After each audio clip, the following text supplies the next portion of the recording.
2026년 2월의 어느 차가운 아침, 여의도 증권가의 공기는 평소와는 비릿하게 달랐습니다. 여의도 식당가에 모인 펀드 매니저들과 애널리스트들의 스마트폰은 마치 비명을 지르듯 쉴 새 없이 진동했습니다. 그저 찌라시 속에서나 떠돌던 불길한 유령, 4월이면 건설사들이 줄줄이 쓰러질 것이라던 그 잔인한 위기설을 기억하십니까? 그런데 그 공포는 4월이 오기도 전인 2월의 차가운 아스팔트 위에서 너무나 선명한 현실이 되어버렸습니다. 이름만 대면 전 국민이 알만한 중견 건설사 시공능력평가 32위에 당당히 이름을 올렸던 그 거대 기업이 오늘 새벽 서울 회생법원에 법정 관리를 신청했습니다. 이 기업은 동네 골목에서 작은 빌라나 짓던 구멍가게가 결코 아니었습니다. 여러분이 매일 지나는 대도시의 스카이라인을 바꾸던 아파트 브랜드를 보유하고 국가의 핏줄과도 같은 도로와 교량을 닦던 광급공사의 절대 강자였습니다. 그런 거목이 더 이상 버틸 힘이 없다며 빚을 갚지 못해 죄송하다며 전 국민 앞에서 백기를 든 것입니다.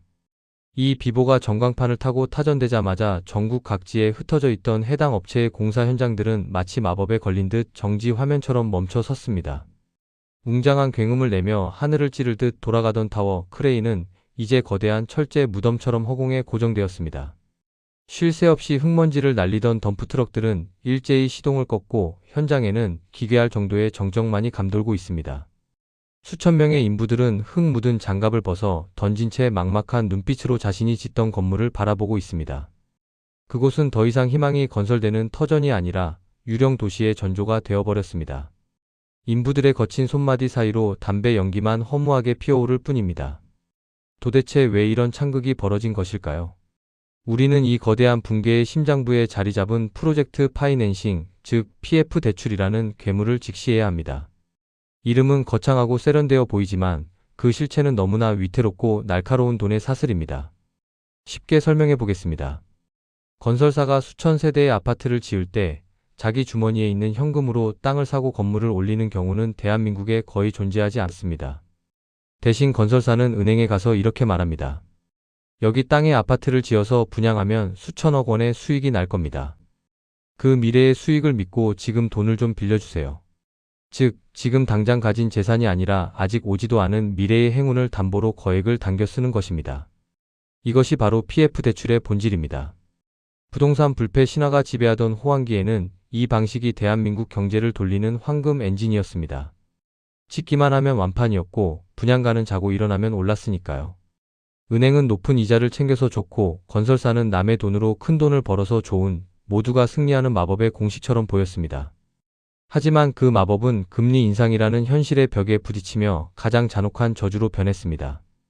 기준금리는 천정부지로 솟구쳤고 설상가상으로 전쟁과 물류난에 시멘트와 철근 같은 원자재 가격은 폭등했습니다. 건설 원가는 치솟는데 정작 가장 중요한 돈줄인 분양은 얼어붙었습니다. 지방의 건설 현장들은 이미 사람이 살지 않는 미분양의 무덤으로 변해버렸습니다. 아파트는 번듯하게 지어 올렸는데 정작 그 안을 채울 주인이 없는 것입니다. 분양 대금이 들어와야 그 돈으로 은행 빚을 갚고 인부들 노임을 줄 텐데 건설사의 현금 흐름은 마치 가뭄든 논바닥처럼 완전히 말라버렸습니다. 이런 절박한 상황에서도 은행들은 차갑게 돌아서며 대출 만기 시계를 냉혹하게 돌립니다. 이번에 무너진 중견기업도 마지막까지 처절하게 버텼습니다. 금쪽 같은 땅을 헐값에 팔고 애지중지 키운 계열사들을 정리하며 심지어 현장에서 땀 흘리는 직원들의 월급까지 밀어가며 시간을 벌었습니다. 하지만 5천억 원이 넘는 보증 채무라는 거대한 빚의 쓰나미 앞에서는 그 모든 노력이 모래성처럼 허무하게 쓸려나가고 만 것입니다. 지금부터 찐 이야기 본론 시작하기에 앞서 좋아요와 구독 부탁드립니다. 여러분들의 응원은 영상 제작에 큰 힘이 됩니다. 지금 우리가 목격하고 있는 것은 단순히 한 기업의 이름이 뉴스에서 사라지는 일이 아닙니다. 이 정도 덩치를 가진 중견 기업이 무너졌다는 것은 그 기업에 탯줄을 대고 살아가던 수백 개의 하청업체와 자재 납품업체들이 줄줄이 도산할 수 있다는 연쇄 폭발의 시작을 의미합니다. 지역 경제의 뿌리가 통째로 흔들리는 도미노가 이제 막 첫 번째 조각을 쓰러뜨린 것입니다. 금융권의 분위기는 이미 시베리아 벌판보다 더 차갑습니다.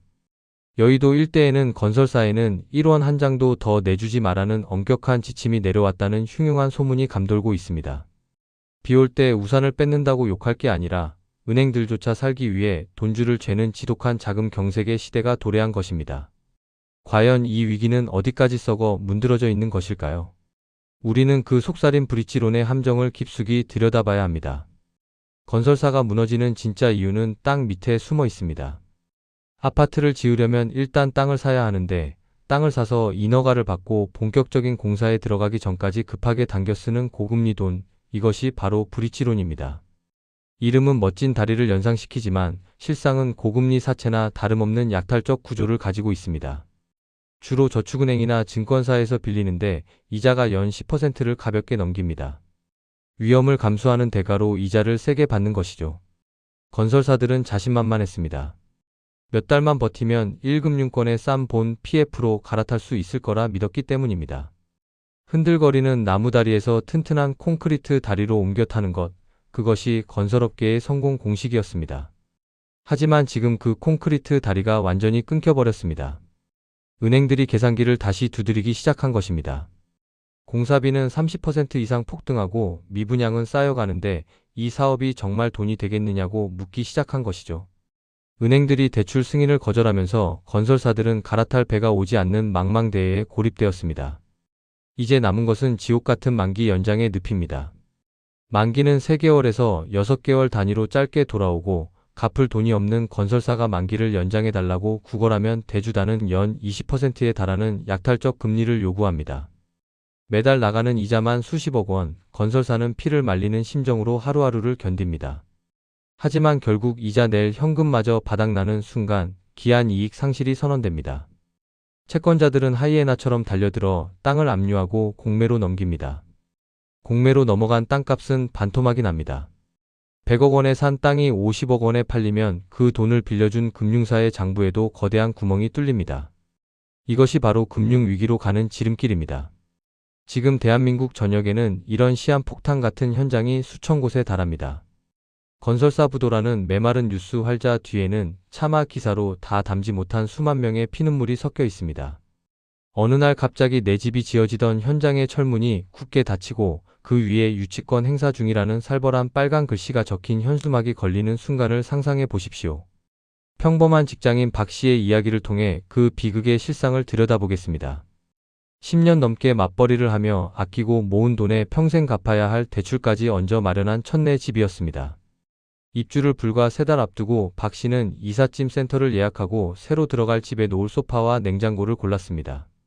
아내는 거실 커튼 색상을 고르며 행복한 고민에 빠져 있었죠. 하지만 퇴근길에 날아든 짧은 문자 한 통이 그의 삶을 송두리째 무너뜨렸습니다. 시행사의 자금난으로 공사가 중단되었다는 통보였죠. 현장으로 달려간 박 씨를 맞이한 것은 기괴할 정도로 차가운 정적이었습니다. 입구에는 이미 분노한 계약자들이 모여 고성을 지르고 있었고 거친 작업복을 입은 용역들이 입구를 막아서고 있었죠. 이것이 바로 분양사고의 서막입니다. 이때 사람들은 주택도시보증공사, 즉 허그라는 든든한 방패를 떠올립니다. 나라에서 보증을 섰으니 내 돈은 안전할 거라는 마지막 희망이죠. 하지만 현실은 냉혹합니다. 보증사고가 터지면 허그는 아주 긴 계산기를 두드리기 시작하며 계약자들은 인생을 건 도박 같은 선택지에 직면하게 됩니다. 첫 번째 선택지는 환급 이행입니다. 원금은 돌려받을 수 있지만 그동안의 기회비용과 폭등한 주변 집값은 아무도 보상해 주지 않습니다. 3년 동안 묶여있던 내 돈의 이자는 공중분해됩니다. 돌려받은 원금으로는 이제 같은 동네에서 전셋집조차 구하기 힘든 벼락거지 신세가 됩니다. 특히 프리미엄을 주고 분양권을 산 분들은 그 수억 원의 웃돈이 완전히 증발합니다. 투자 목적으로 들어왔던 이들에겐 재앙 그 자체입니다. 두 번째는 분양 이행입니다. 다른 건설사를 구해서 어떻게든 공사를 끝까지 진행하는 것이지만 이 과정에 최소 수년이 걸립니다. 그동안 나가는 중도금 대출 이자는 고스란히 계약자들이 떠안아야 합니다. 집은 안 지어지는데 은행 이자는 꼬박꼬박 나가는 지옥 같은 시간이 흐릅니다. 게다가 망한 건설사가 짓담한 건물을 이어받은 새 업체는 이윤을 남기기 위해 자재비를 아끼거나 공사 기간을 무리하게 단축할 유혹에 빠집니다. 이 3회 순살 아파트가 나올 수 있는 구조인 것이죠. 박 씨는 매일 밤 거실에 앉아 부인과 서로를 원망하며 눈물로 밤을 지새웁니다. 내가 그때 사지 말자고 했지 라는 외침이 부서진 행복의 파편이 되어 돌아옵니다. 자, 이렇게 짓는 사람과 들어갈 사람이 지옥을 맛보고 있을 때 이 판에 돈을 뗀 전주들은 어떨까요? 이제 우리는 금융권의 썩은 고름을 진단해야 합니다.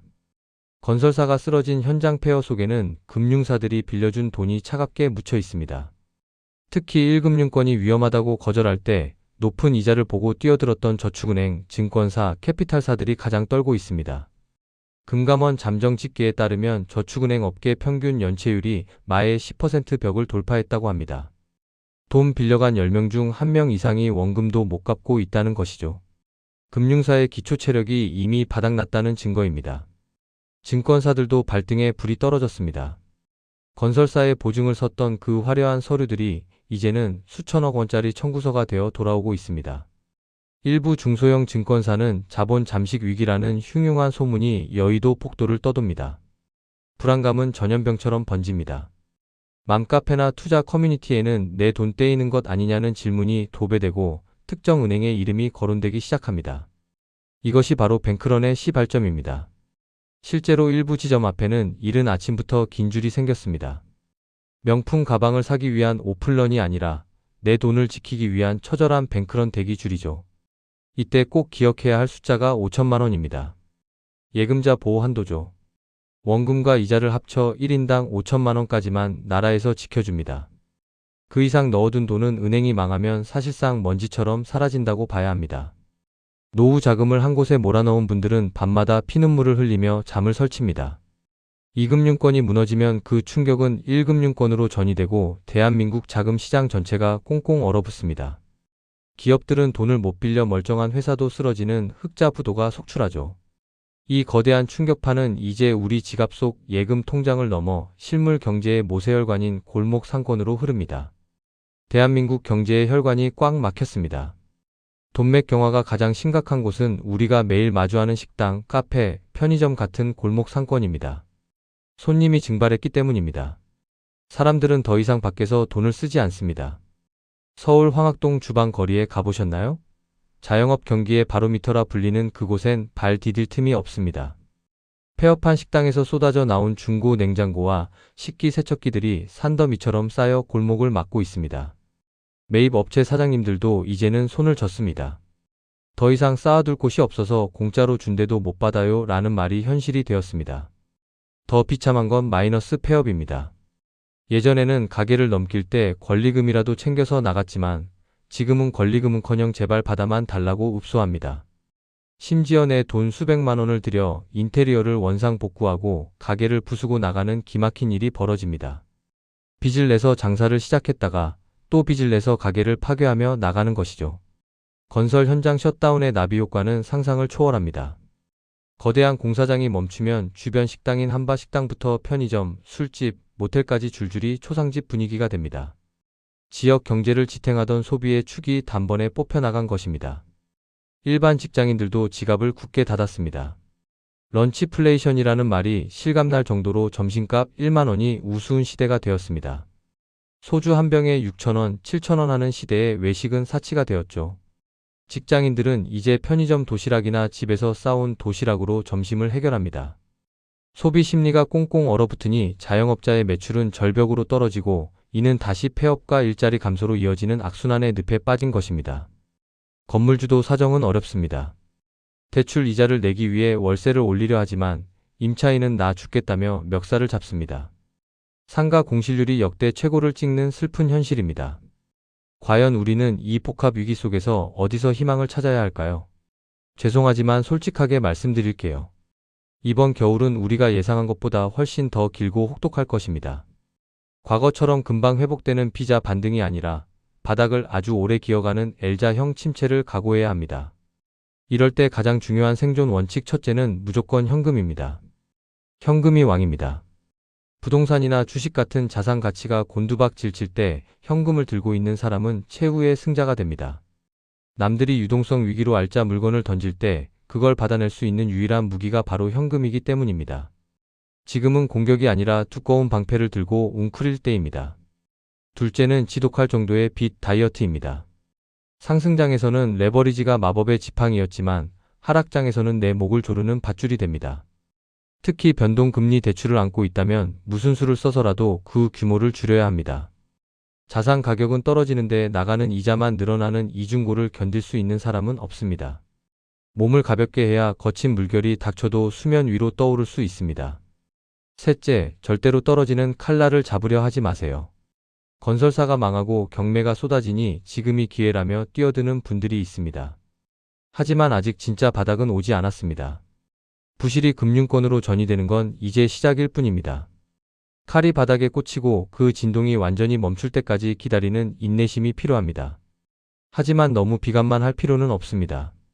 역사적으로 모든 경제 위기는 거대한 부의 이동 기회였습니다. 1997년 외환위기나 2008년 금융위기 때 모두가 비명을 지르며 도망칠 때 헐값에 나온 우량 자산을 산 사람들은 위기가 끝난 뒤 엄청난 부자가 되었습니다. 이번 사태도 마찬가지일 겁니다. 누군가의 비명은 누군가에게는 환호가 되는 것이 자본주의의 냉혹하고도 정직한 섭리입니다. 특히 경매와 NPL 시장을 주목해서 보셔야 합니다. 앞으로 1년에서 2년 안에 상상도 못할 가격의 알짜 매물들이 시장에 쏟아질 수밖에 없는 구조이기 때문입니다. 지금 당장 사라는 뜻이 결코 아닙니다. 지금은 공부하고 흐름을 읽으며 사냥꾼의 심정으로 실탄을 모으라는 뜻입니다. 준비된 자에게 위기는 인생을 바꿀 세일 기간이지만 준비 안 된 자에게 위기는 그저 끝없는 재앙일 뿐입니다. 그리고 무엇보다 여러분의 본업에 충실하십시오. 투자가 힘든 시기에는 매달 들어오는 현금 흐름이 가장 강력한 방어 수단입니다. 직장에서 살아남고 가게를 지키며 시드머니를 차곡차곡 모아두면 반드시 다시 해가 뜰 날이 옵니다. 노동의 가치가 다시금 존중받는 시기가 오고 있는 것입니다. 정부 정책도 예의주시하십시오. 경제를 살리기 위해 금리를 내리거나 규제를 파격적으로 풀 때 그 변곡점을 놓치지 마세요. 이번 건설업계와 금융계의 위기는 우리 경제의 썩은 살을 도려내는 아프지만 필요한 수술 과정일지도 모릅니다. 고름을 짜내야 비로소 새살이 돋아나는 법이니까요. 이 고통의 시간을 현명하게 견뎌내서 더 단단해진 대한민국 경제와 더 부자가 된 여러분을 보고 싶습니다. 비관론자는 명성을 얻고 낙관론자는 부를 얻는다는 말이 있습니다. 현실은 냉철하게 보되 미래에 대한 희망의 끈은 절대로 놓지 마십시오. 지금까지 시청해주셔서 감사합니다. 만화로 보는 경제학이었습니다.